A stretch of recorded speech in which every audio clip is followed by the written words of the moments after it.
Oi, tudo bem? Bora mais uma aulinha? Pô, tio Rê, você não troca de roupa? Na verdade, eu aproveito quando eu vim aqui gravar as aulas para gravar mais de uma. Então, o que acontece? Não sei quando você vai ver essa aula, mas pode ser que às vezes eu esteja usando a mesma roupa. Porque eu já aproveito, fico aqui no estúdio o dia inteiro, é muito massa, e a gente fica gravando para você, tá bom? Hoje a gente começa com uma jornada nova, a gente vai começar com o nosso primeiro tempo verbal dentro do inglês no nosso curso. E eu tô aqui para dar uma mexida com a tua cabeça aí para fazer você entender que o inglês aqui é uma pegada diferente, tá? É uma outra abordagem, tá certo? Dá uma olhada aqui primeiro, vamos entender qual é esse tempo verbal com a ajudinha de um trecho do texto da prova do Enem de 2013, que fala do Steve Jobs. Muito legal o texto ter prestado as suas reverências aí para o Steve Jobs, que todo mundo sabe quem foi, né? Steve Jobs, a life remembered 1955 to 2011. Certo? E aí diz o seguinte, Reader's Digest.California takes a look back at Steve Jobs and his contribution to our digital worlds. E aí o texto começa dizendo assim, CEO, tech guru, artist, there are few corporate figures as famous and well-regarded as former Apple CEO Steve Jobs.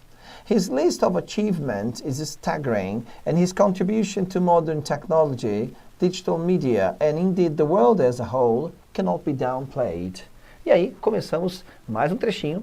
With his passing on October 5, 2011, Reader's Digest.California looks back at some of his greatest achievements and pays our respects to a digital pioneer who helped pave the way for a generation of technology and possibilities few could have imagined.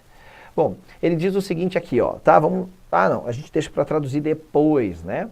Mas eu quero que você preste atenção nessas coisas aqui que agora eu vou grifar para a gente começar a olhar, ó. Isso aqui. Que história é essa? Quem é esse cara? Né? Vamos continuar lendo um pouquinho, ó. Esse carinha aqui. Quem é esse cara? Certo? Então o texto aqui já está trazendo uma pitada das coisas que são bem comuns na prova de inglês. Vamos ver se a gente acha mais algum aqui, ó. Vamos lá. Acredito que não. Nesse trechinho aqui do que eu estou procurando, ainda não tem. Então veja, na verdade aqui, esse é um texto que traz o quê? Verbos no presente. O is, o are, são verbos no presente. Mas que composição é essa? There are, a gente já vai ver. Tá legal? E a gente hoje, evidentemente, depois eu faço a tradução do texto na hora de resolver, nós vamos falar de um tempo verbal chamado do Simple Present. Agora vamos lá. Gente, a coisa mais comum que acontece, e eu quero trabalhar isso com vocês aqui, é o seguinte, tá? Chego lá quando eu tenho que dar aula presencial, que é uma aula em que eu estou junto dos meus alunos ali. Olha minha camiseta, que massa. Era sol que me faltava. E aí o que acontece? E aí quando eu chego lá para dar aula para os meus alunos, eu pergunto para eles assim, gente, hoje a gente vai falar sobre o Simple Present, e eu quero que você fale comigo da mesma maneira, tá? Eu escrevo lá no quadro, Simple Present. Vamos escrever aqui para você? Vamos dar uma olhadinha aqui, ó. Então vou escrever para você aqui, ó. Cadê? Aí. Simple Present, primeiro tempo verbal que a gente vai estudar. Olha que letra linda que eu tenho. Tá bom, nem tanto. E aí o que acontece? Eu pergunto pra galera, esse tempo verbal indica o quê? Indica o quê? Todo mundo responde assim pra mim, indica o presente. Eu falo, opa, beleza, show de bola, tá. E o que é o presente para você? Vários respondem, porque tem gente que não gosta de participar, né? Ou tem gente que participa de maneira diferente. Participa aqui, ó, tá respondendo mentalmente, né? É um erro o professor achar que o aluno que está quieto não está participando. Às vezes o que está quieto é o que mais está participando, porque ele responde mentalmente. Mas, aí o que acontece? Aí eu pergunto assim, tá bom, mas o que é o presente para vocês, já que o Simple Present indica o presente? E eles falam assim para mim, o presente é o que está acontecendo agora. Eu falo, então tá bom, deixa eu ver se eu entendi. Então, o Simple Present é o presente indica aquilo que está acontecendo agora. Então eu falo, então me dá um exemplo do que está acontecendo agora. A maior parte diz assim, nós estamos estudando. Pois bem, então eu pergunto para você, você concorda com isso? Você concorda que o Simple Present é o presente, e que o presente é o agora, e que o agora é aquilo que está acontecendo? Portanto, um exemplo é, nós estamos estudando inglês? Se você concorda, você errou, e errou feio. Veja, quando eu olho para a palavra presente, eu não posso sair presumindo coisas. Deixa eu te falar uma coisa muito importante, que vai corroborar para que a gente tenha mais produtividade nas nossas aulas, tá? Veja. É o seguinte, existe uma questão chamada problema conceitual. Nós estamos estudando inglês à luz do próprio inglês. Nós não estamos estudando inglês comparando com o português o tempo todo, percebe isso? Por quê? Porque quando as línguas surgiram, elas surgiram em momentos históricos diferentes, em lugares diferentes no planeta, em situações diferentes. Portanto, não foi assim, embora a história seja linda, pá, Torre de Babel, tô puto, vocês não vão se entender, brrr, lancei um raio e pronto, surgiram as línguas e os seres humanos não se entendem mais. Não, não foi assim, a história é linda, mas não foi assim. Então o que acontece? Eu não tenho exatamente as mesmas regras, as mesmas palavras de uma língua para outra. Você sabia, por exemplo, que a palavra saudade só existe no português do Brasil? Nenhuma outra língua do mundo tem essa palavra. Portanto, eles têm que arranjar um jeito de transmitir essa ideia, de dar a ideia desse sentimento, mas eles não têm uma palavra específica para isso. Pois é, então veja, é complicado. Por isso que eu não gosto de tradução ao pé da letra. Mas vamos falar de conceito. O que é um conceito? O conceito é uma ideia. E quando você olha para a palavra presente e você faz uma associação, não, presente é o agora, agora é o que está acontecendo. Então eu estou estudando significa o presente, você cometeu um erro conceitual. O que é um erro conceitual? É ter uma ideia errada sobre alguma coisa. Quer ver um exemplo clássico que acontece na física? O professor de física chega na sala de aula do ensino médio, primeira vez que a galera está vendo física, ele fala assim, galerinha, hoje vamos falar sobre movimento dos corpos. Sempre tem um engraçadão que faz uma piadinha, né? Movimento dos corpos, isso me interessa. Engraçadão. Aí o que acontece? Aí o professor fala assim, vamos lá, eu quero que vocês me digam o que é aceleração. O que é aceleração? Bom, o aluno quer participar, ele levanta a mão e fala, professor, eu tenho uma ideia aqui, o que é aceleração? E ele lembra da vida real. Gente, se a vida real ensinasse coisas por vestibular, por Enem, eu não estava aqui. A vida ensina coisas da vida. Se a vida real ensinasse coisas do vestibular, eu saberia química, pela vida, até porque eu vivi mais do que você. Não. Então vamos lá. Mas o cara puxa conhecimento da vida. E daí ele pensa assim, não, peraí, o que é aceleração? O professor perguntou. Quando meu pai acelera o carro, a velocidade aumenta. Aceleração é aumento de velocidade. Ah, professor, aceleração é aumento de velocidade. Puxa, não é. A física tem conceitos próprios. Achar que aceleração é aumento de velocidade é um erro conceitual, ou seja, ter uma ideia errada sobre alguma coisa. Aliás, já fica a dica para você estudar física, tá? A maior parte da prova, tanto de vestibular quanto do Enem, para você de física, para você resolver, você vai precisar de conceito. Não vai precisar saber fórmula e fazer continha, não. Você tem que saber conceito. Por exemplo, esse que eu estou pontuando. Aceleração para física não é aumento de velocidade. A aceleração é variação de velocidade, para mais ou para menos. Quando teu pai acelera o carro e a velocidade aumenta gradativamente, o nome do movimento é movimento acelerado progressivo.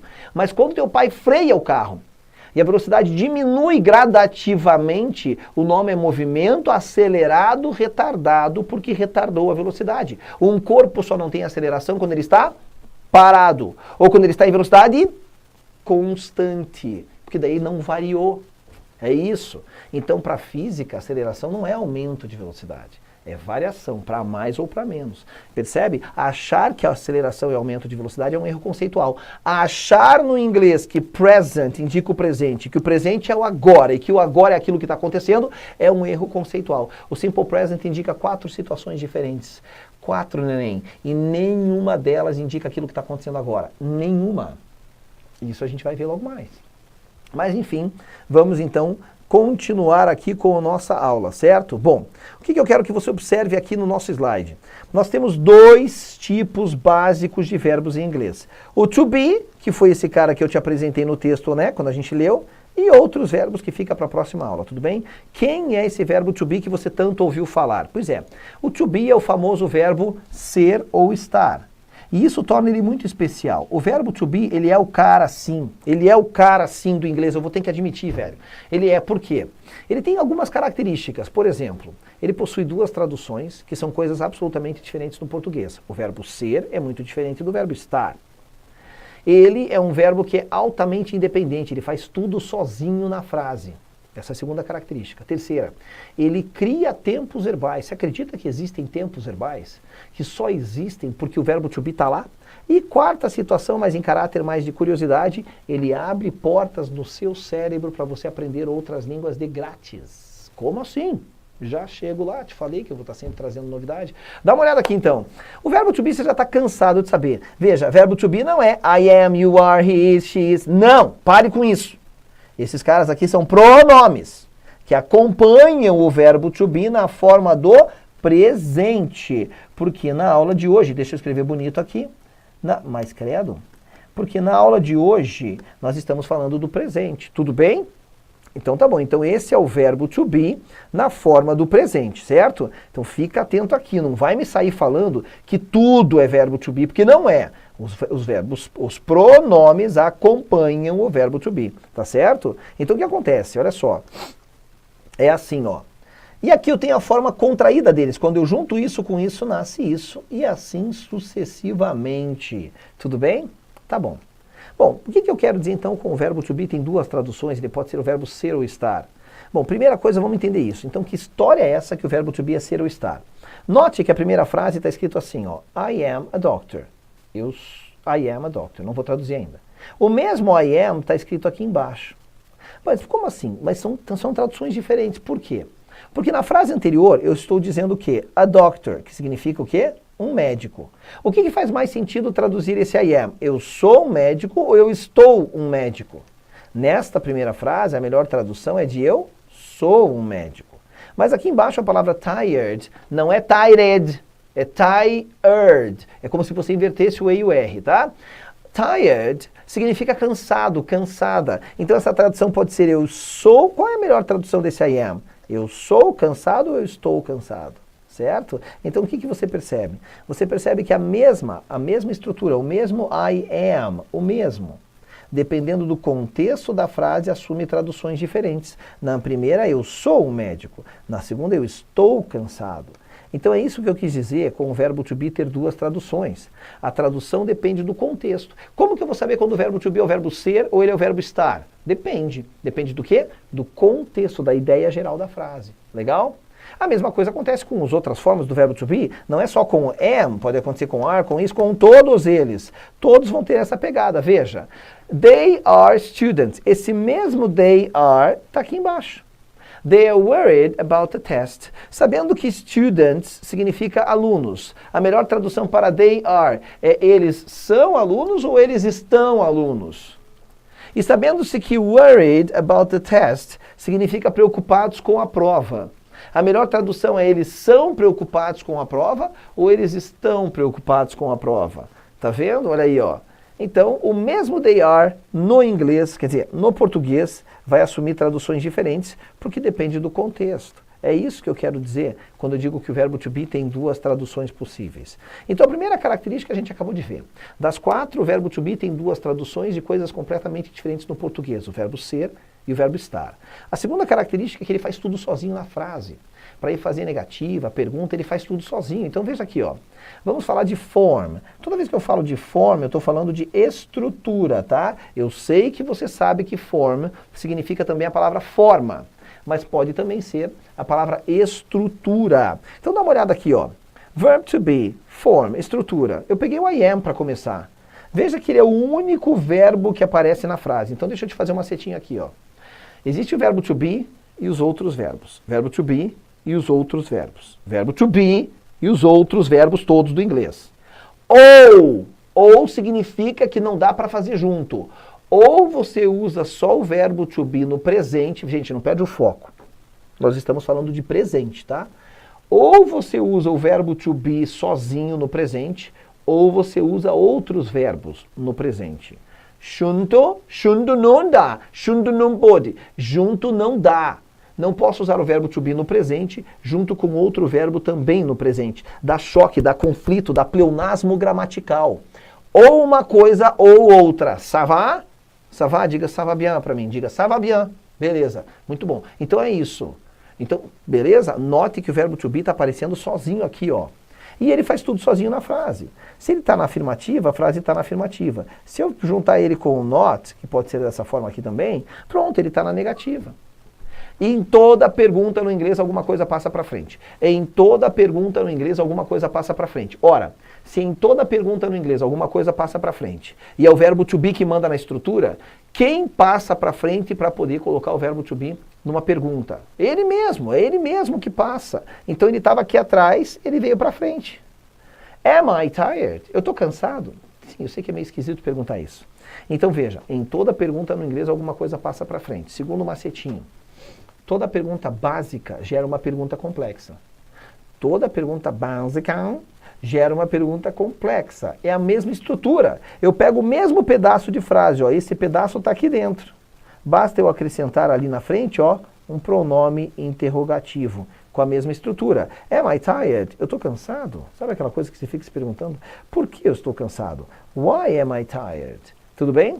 E o mesmo vale para o he, quer dizer, para o she e para o is e para o are. Veja lá, ó. She is beautiful, verbo to be no presente. Note que não tem mais nenhum outro verbo. É ou to be ou outros para este tempo verbal. Eu sou pontual no que eu falo, seja pontual no que você ouve. Eu sei que dá para usar o verbo to be com outros verbos. No presente, não posso colocar o verbo to be no presente com outros verbos também no presente. Daí não dá, tá bom? Para fazer negativa, veja, ele mesmo se transforma. Para fazer pergunta, ele passou para frente. Legal, né? Ela é bonita, na segunda frase. Ela não é bonita, na terceira frase. Ela é bonita. E é lógico que daria para pegar esse cara e passar para cá também. Porque existe pergunta negativa. Existe, eu poderia dizer, isn't she beautiful? Ela não é bonita? Poderia, tá? Existe pergunta negativa. E a mesma coisa acontece com o are, tá vendo? We are lost, nós estamos perdidos. Negativa, só mexo no primeiro. Quer dizer, só mexo no to be. We aren't lost. Pergunta, ele é que passa para frente. Are we lost? Estamos perdidos? Então veja que o verbo to be no simple present, além de aparecer sozinho, é ele que manda na frase, ou seja, né? E não vem junto com outros verbos, e ele pode ainda fazer perguntas negativas. Beleza? Muito tranquilo até aqui? Muito fácil? Legal? E agora a gente vai falar de um cara que nasce dele. Um cara que nasce dele. Deixa eu tomar um gole de água aqui, que de novo eu estou precisando. É o seguinte, como é que eu vou te explicar isso? Dá uma namorada aqui, ó, em 3 segundos e dá uma lida nesse slide aí pra mim, vai.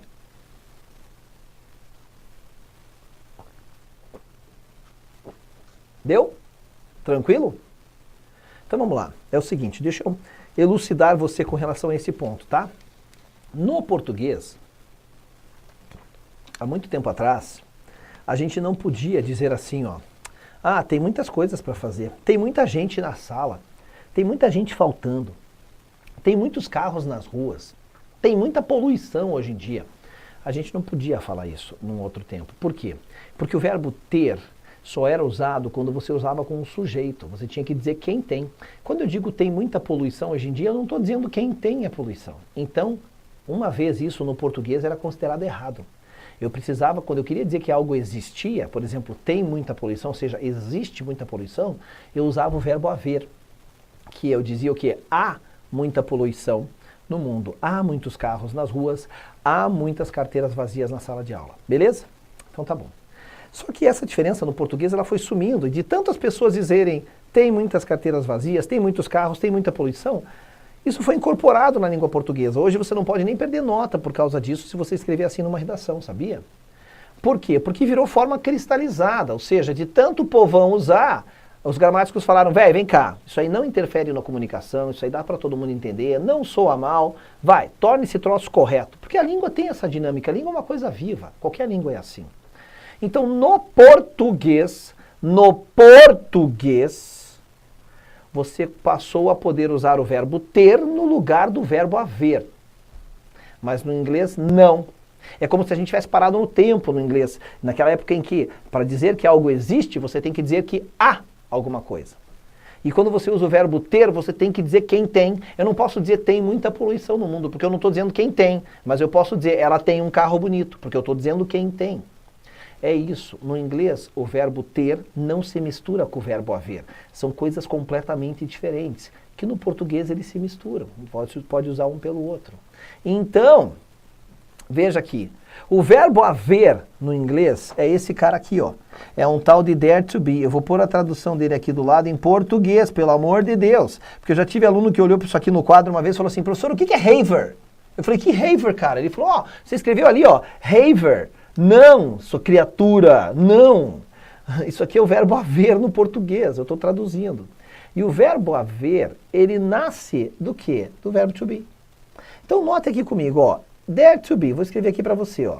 Dare to be. O verbo haver, vou escrever de novo a tradução dele aqui do lado, você sabe que é a tradução, tá? Não é haver. É assim, o verbo haver nada mais é do que a junção da palavra there com o verbo to be. E o verbo to be pode ser is, no singular, e pode ser are, no plural. Portanto, existem duas formas do verbo haver no inglês, no presente, que é o verbo there is e o there are. É isso. E qual que é a diferença de um para o outro? Ora, gente, o there is é algo que está no singular, porque a gente viu que o verbo to be is está no singular. E o there are é a maneira que a gente tem de dizer que algo existe no plural. Então, olha o que eu escrevi ali para você. O verbo there to be não necessita estar vinculado a um sujeito. Olha a frase de baixo. There are many cars on the streets nowadays. Há muitos carros nas ruas hoje em dia.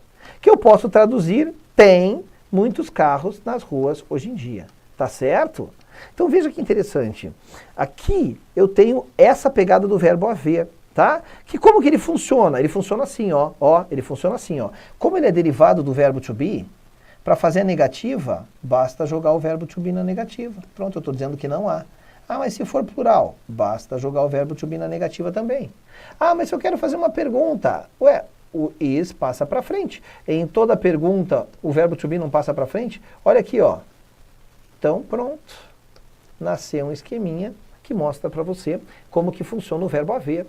E aí, olha só, opa, deixa eu pegar aqui, e aí, olha só, como que, perdão, deixa eu falar como ele funciona. Bom, eu não vou fazer exemplo para cada um deles aqui, tá? Tá mencionado aqui como que é a dinâmica dele, durante as aulas a gente vai vendo isso. O verbo ter, agora eu vou escrever em português aqui do lado também, isso aqui não é, né? O verbo ter, ele precisa de um sujeito. John and Mary have a nice country house. O John e a Mary têm uma casa de campo legal. Quem? O John e a Mary. Eles. Então eu tenho o sujeito. É assim que funciona o verbo ter. Beleza? E com isso a gente termina em nível muito aprofundado tudo que você pode saber sobre o verbo to be. Vamos só fazer mais uma coisinha aqui, ó. Características que a gente falou do verbo to be. O verbo to be, ele tem duas traduções. Vamos colocar aqui do ladinho, ó. To be. Pode ser o quê? Ser ou estar. Que outra característica que eu disse para você? Que ele é independente, ou seja, ele faz tudo sozinho na frase. Afirmativa, negativa, interrogativa. Mas eu também te disse que ele cria tempos verbais, né? Isso eu não vou te mostrar hoje, porque eu não sou nem louco de confundir o simple present com outros tempos verbais. E a quarta e última característica, olha que interessante, é que ele abre caminho no teu cérebro para você aprender outras línguas. Por quê? A gente não viu lá que I am significa eu sou ou eu estou? Então vamos pegar um exemplo aqui, ó. I am a teacher, tá bom? Ficou meio apertadinho esse A ali, né? I am a teacher, tá bom? E I am tired. Nós vimos pelo contexto que esse I am significa eu sou um professor. E que esse I am significa eu estou cansado, certo? Você sabia que a mesma coisa acontece em outras línguas? Que aprender o verbo to be no inglês abre portas na sua cabeça para aprender outras línguas com um verbo dessa importância, dessa magnitude? Sabe por quê? Porque no inglês, no francês acontece a mesma coisa. Quando você diz no francês, vamos pôr aqui em cima, je suis, você está dizendo eu sou ou eu estou. Olha que loucura isso. Eu sou, eu estou. Então, se eu quero dizer eu sou um professor, eu vou dizer je suis un professeur. Não, eu quero dizer eu estou cansado, je suis fatigué. Que é a mesma coisa, por exemplo, no italiano, quando você diz io sono, significa eu sou ou eu estou. Pare, tio Rê, elas têm essa coisa. É a mesma coisa. Quando você diz io sono un insegnante, eu sou um professor. Quando você diz io sono stanco, eu estou cansado. Que é a mesma coisa no alemão. Então é assim, ó. Aprende o verbo to be, que as outras línguas vêm de grátis para você. Tire queda e pode ter certeza que falar vários idiomas sempre vai encantar alguém. Não todos, porque tem gente que não está nem aí para nada na vida, mas aquelas pessoas que realmente admiram inteligência, elas vão se encantar por você. Tá certo? E agora eu posso partir o quê? Para o nosso exercício do nosso Steve Jobs, para a gente fechar a aula de hoje. Vamos então ler de novo e aí a gente traduz? Steve Jobs, A Life Remembered, e aí diz lá, Reader's Digest takes a look back at Steve Jobs and his contribution to our digital world. Ou seja, Steve Jobs, uma vida lembrada, e aí a data de nascimento e falecimento dele. Reader's Digest, que é uma publicação americana, dá uma olhada de volta, ou seja, olha para o passado, em quem? Para o Steve Jobs e a sua contribuição para o nosso mundo digital, né? Aí ele fala CEO, Tech Guru. CEO significa a sigla para Chief, de chefe mesmo. Chief Executive, olha só isso. Officer, mas o que está acontecendo com a minha caneta agora que está pifando, tá? Chief Executive Officer, é isso que significa. Então está falando que ele era o CEO de uma empresa. CEO Tech Guru Artist. Ou seja, ele era um guru da tecnologia e um artista. Existem poucas figuras corporativas tão famosas e tão reconhecidas quanto o antigo CEO da Apple, Steve Jobs. A lista dele de conquistas é desconcertante. E a sua contribuição para a tecnologia moderna, para a mídia digital e, de fato, para o mundo como um todo, não pode ser diminuída. With his passing on October 5, 2011, Reader's Digest look back at some of his greatest achievements and pays our respects to our digital pioneer who helped pave the way for a generation of technology and possibilities few could have imagined. Ou seja, com o falecimento dele em outubro, dia 5 de 2011, a Reader's Digest, que é uma revistinha americana, ela olha de volta, olha para o passado, para algumas das conquistas maiores dele. E presta os seus tributos, ou seja, os seus respeitos, né, prestaram respeito, para um pioneiro digital que ajudou a pavimentar o caminho para uma geração de tecnologia e possibilidades que poucos poderiam ter imaginado. Legal? Olha a nossa questãozinha lá. Informações sobre pessoas famosas são recorrentes na mídia, divulgadas de forma impressa ou virtualmente. Em relação ao Steve Jobs, esse texto propõe o quê? Ele propõe expor as maiores conquistas da sua empresa, é isso que ele está querendo falar do Steve Jobs? Ou descrever as suas criações na área da tecnologia? Ou enaltecer sua contribuição para o mundo digital? Opa, está falando bem isso aqui, né? Que, olha só, não pode ser diminuída a importância dele, né? Do mundo da tecnologia atual, da era digital, está escrito ali, certo? Então vamos ver, parece bom esse item, né? Enaltecer a contribuição para o mundo digital. Lamentar sua ausência na criação de novas tecnologias, o texto não lamentou nada, embora seja uma pena que ele tenha falecido, mas o texto não lamenta nada, não fala isso, que pena. Ou discutir o impacto do seu trabalho na geração digital. Não, simplesmente falou que ele faz contribuições nessa área, mas não está em discussão se o trabalho dele nessa área é bom ou não. Realmente a correta letra C é o melhor item. Legal, gente? Então estamos aqui, ficamos por aqui. É isso que a gente tinha para hoje. E você sabe que precisando, você sabe onde me encontrar. Não sei se eu já mencionei, mas vamos lá. Estou nas seguintes redes sociais. YouTube, eu tenho um canal lá. Acho que eu tenho mais de um. Facebook, Instagram, Twitter, que eu não uso muito, e LinkedIn, que eu não uso quase nada, eu preciso dar uma olhada nisso, tá? Mas realmente a maneira mais fácil de chegar até mim é pelo Facebook ou pelo Instagram. Certo? Que daí eu respondo diretamente, sim, sou eu que falo com você lá, por isso que às vezes demora um pouquinho, porque é muita gente para eu atender. Tá certo? I see you on our next class, alright? See you there. Bye-bye.